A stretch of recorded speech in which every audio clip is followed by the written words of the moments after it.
Hello hi ಎಲ್ರಿಗೂ ನಮಸ್ಕಾರ. ಎಲ್ಲರೂ ಹೇಗಿದ್ದೀರಾ? ಐ ಹೋಪ್ ನೀವೆಲ್ಲರೂ ಚೆನ್ನಾಗಿದ್ದೀರಾ ಅಂತ ನಾನು ಭಾವಿಸ್ತಾ ಇದ್ದೀನಿ.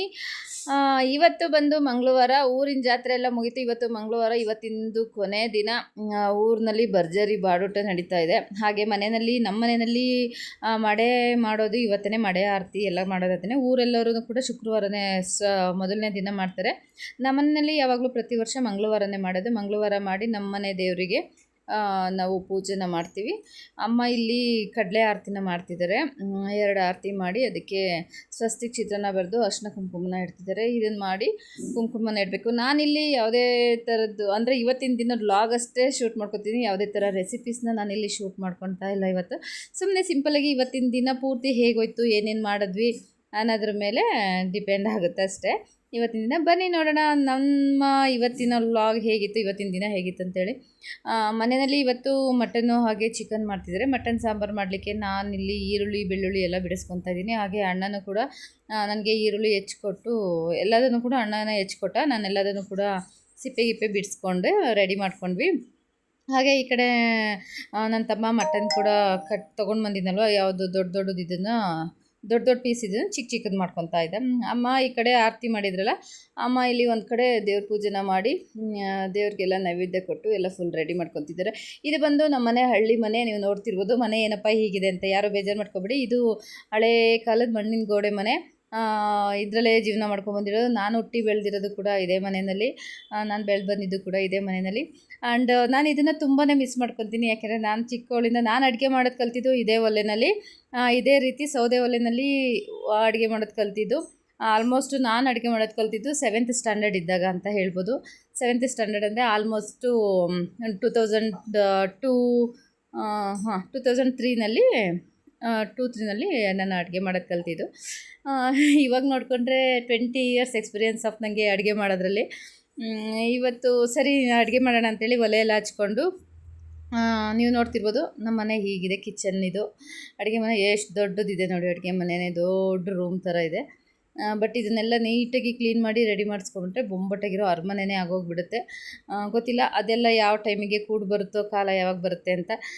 ನಾನಿಲ್ಲಿ ಚಿಕನ್ದು ಚಾಪ್ ಪೀಸ್ ಮಾಡೋಣ ಅಂತೇಳಿ ರೆಡಿ ಮಾಡ್ಕೊತಾ ಇದ್ದೀನಿ. ಚಿಕನ್ ಚಾಪ್ ಪೀಸ್ ಮಾಡ್ಕೊಳ್ಳೋದಕ್ಕೆ ಎಲ್ರಿಗೂ ಗೊತ್ತಿರೋ ವಿಷಯನೇ.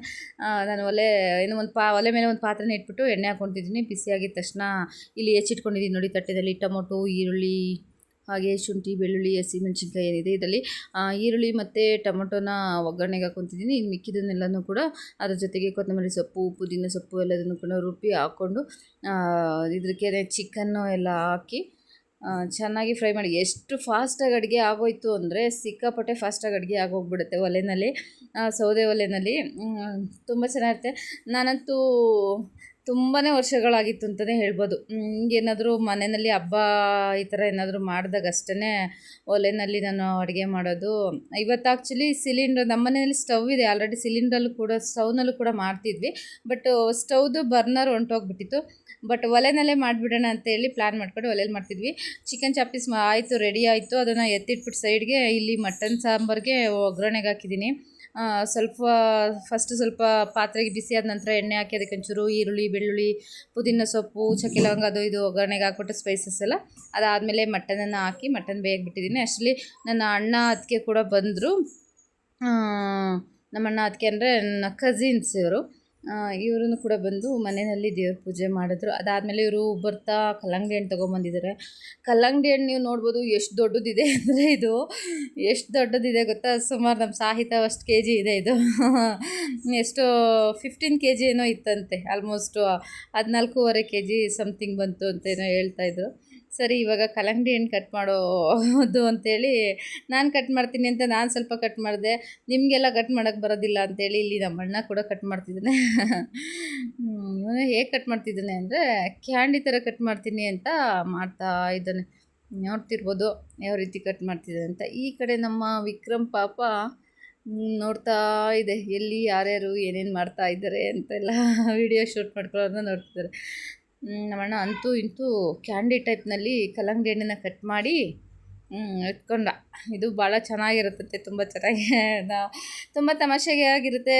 ಅಂದರೆ ಇಷ್ಟಪಡೋರೆಲ್ಲರೂ ಜೊತೆಯಲ್ಲಿ ಸಿಕ್ಕಾಗ ಅದೇ ಮತ್ತೆ ರಿಪೀಟ್ ಹೇಳ್ತೀನಿ. ಮನೆಯಲ್ಲಿ ಏನೇ ಒಂದು ಫಂಕ್ಷನ್ ಅಂತ ಬಂದಾಗ ಮನೆಗೆ ನೆಂಟರುಗಳು ಬಂದರೆ ಅಥವಾ ಕಸಿನ್ಸ್ಗಳಿರ್ಬೋದು, ಯಾರಾದರೂ ಆಗಲಿ ಮನೆ ತುಂಬ ಜನ ಇದ್ರೇ ಅದೊಂಥರ ಚೆನ್ನಾಗಿರುತ್ತೆ. ಅದ್ರ ಮಜನೇ ಬೇರೆ. ಎಲ್ಲರೂ ಇರಬೇಕು, ಎಲ್ಲರ ಜೊತೆ ಹಬ್ಬ ಮಾಡಬೇಕು. ಹಬ್ಬ ಅಂತ ಬಂದ್ರೇ ಹಾಗೆ ಎಲ್ಲರ ಜೊತೆ ಸೇರಿ ಮಾಡಿದ್ರೇ ಅದು ಹಬ್ಬ ಅಂತ ಅನ್ನಿಸ್ಕೊಳ್ಳೋದು. ಒಬ್ಬೊಬ್ಬರೇ ಮಾಡ್ಕೊಂಡ್ರೆ ಹಬ್ಬ ಅಂತ ಅನಿಸೋದೇ ಇಲ್ಲ, ಅದು ಕಂಪ್ಲೀಟ್ ಕೂಡ ಆಗೋದಿಲ್ಲ. ಇನ್ನು ನಮ್ಮ ಅತ್ತಿಗೆ ಬರ್ತಾ ಇದು ನಮ್ಮ ಅಣ್ಣನ ಮಗಳು ದೊಡ್ಡ ಮಗಳದು ಮೆಚೂರ್ಡ್ ಫಂಕ್ಷನ್ದು ಆಲ್ಬಮ್ ಎತ್ಕೊಂಬಂದಿದ್ರು. ಇದು ನೋಡಿ ಫೋಟೋಸ್ ಹೇಗಿದೆ ಅಂತ, ಹಾಗೆ ಮೇಕಪ್ ಹೇಗಿದೆ ಅಂತೇಳಿ. ಯಾಕೆಂದರೆ ಮೇಕಪ್ ಮಾಡಿದ್ದು ನಾನೇ. ನೀವು ನೋಡಿ ಹೇಳಿ. ಇದ್ರದಿಂದ ನಾನು ವೀಡಿಯೋನ ಹಾಕ್ತೀನಿ.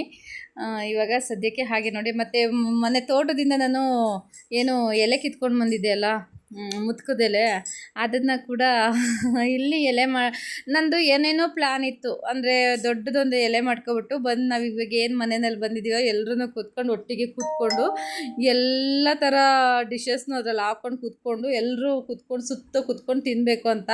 ಬಟ್ ಅದಾಗಲೇ ಇಲ್ಲ.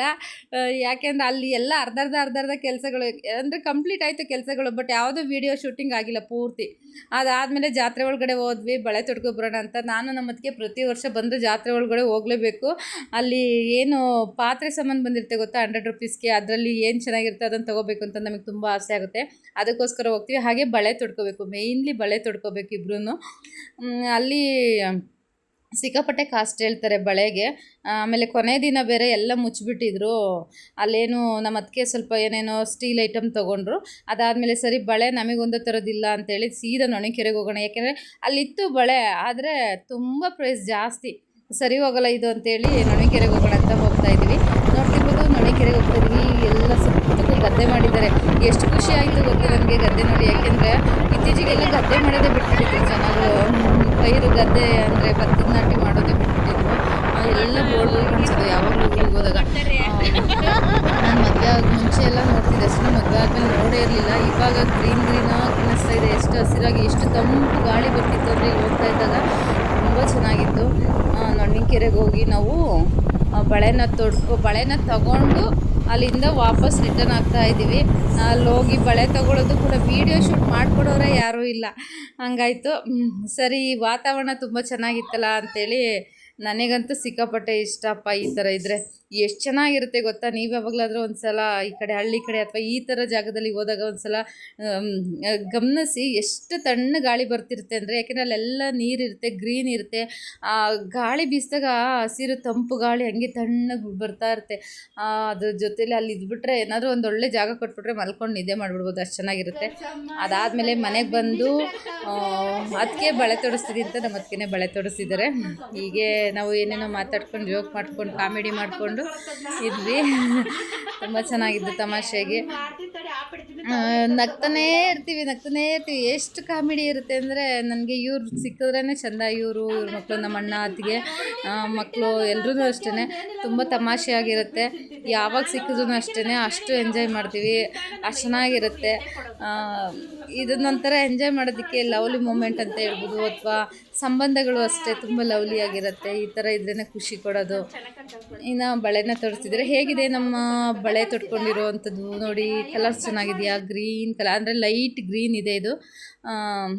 ಹಾಗೆ ನಂದು ಒಂದಷ್ಟು ಸ್ಯಾರಿ ಮ್ಯಾಚಿಂಗ್ ಬಳೆಗಳು ಅದು ಇದು ತೊಗೊಂಡು ಬಂದೆ. ಇದಿಷ್ಟು ನಮ್ಮದು ಇವತ್ತಿನ ಲಾಗು. ಇದಾದಮೇಲೆ ನಾನು ತುಂಬ ನನಗೆ ಸಾಕಾಗಿತ್ತು, ಸ್ವಲ್ಪ ಹೊತ್ತು ರೆಸ್ಟ್ ಮಾಡೋಣ ಅಂತೇಳಿ ರೆಸ್ಟ್ ಮಾಡಿದ್ವಿ. ಸರಿ ಅಂತೇಳಿ ನೈಟು ವೀರ್ಗಾಸ ಏನೋ ಇತ್ತಂತೆ. ನಮ್ಮ ಅಣ್ಣ ಬಾ ಅಂತ ಕರೆದ, ನಾನು ಹೋಗಲಿಲ್ಲ. ಬಟ್ ಅಣ್ಣನೇ ಹೋಗಿ ಒಂದಷ್ಟು ವೀಡಿಯೋ ಶೂಟ್ ಮಾಡ್ಕೊಂಬಂದಿದ್ದಾನೆ. ಅವನು ಏನು ಮಾಡಿಬಿಟ್ಟಿದ್ದಾನೆ, ಫೋನನ್ನು ಉದ್ದುದ ಇಟ್ಕೊಂಡು ವೀಡಿಯೋ ಶೂಟ್ ಮಾಡ್ಕೊಂಬಂದುಬಿಟ್ಟಿದ್ದ. ಅಡ್ಡಾಡ ಇಟ್ಕೊಂಡು ಮಾಡ್ಕೊಂಡಿದ್ದ. ಸರಿ ಅಂತೇಳಿ ಇಷ್ಟೊಂದು ವೀಡಿಯೋ ಮಾಡ್ಕೊಂಡು ಬಂದಿದ್ದ. ಸರಿ, ಇಷ್ಟೊಂದೆಲ್ಲ ಬೇಡ ವೀಡಿಯೋ ಅಂತೇಳಿ ನಾನಿಲ್ಲಿ ಸ್ವಲ್ಪನೇ ವೀಡಿಯೋಸ್ನ ಹಾಕಿದ್ದೀನಿ. ಇದಿಷ್ಟು ನಮ್ಮೂರಿನ ಕೊನೆ ದಿನದ ಜಾತ್ರೆ ವ್ಲಾಗು. ಈ ವಿಡಿಯೋ ಇಷ್ಟ ಆದರೆ ಪ್ಲೀಸ್ ಒಂದು ಲೈಕ್ ಮಾಡಿ. ಹಾಗೆ ಮುಂದೆ ನೋಡಿ ಡ್ಯಾನ್ಸ್ ವಿಡಿಯೋ ಇದೆ, ಹುಡುಗರು ತುಂಬಾ ಚೆನ್ನಾಗಿದೆ ನೋಡಿ. ಎಲ್ಲರೂ ಎಂಜಾಯ್ ಮಾಡಿ. ನೆಕ್ಸ್ಟ್ ವ್ಲಾಗ್ ಸಿಗ್ತೀನಿ. ಬಾಯ್ ಬಾಯ್.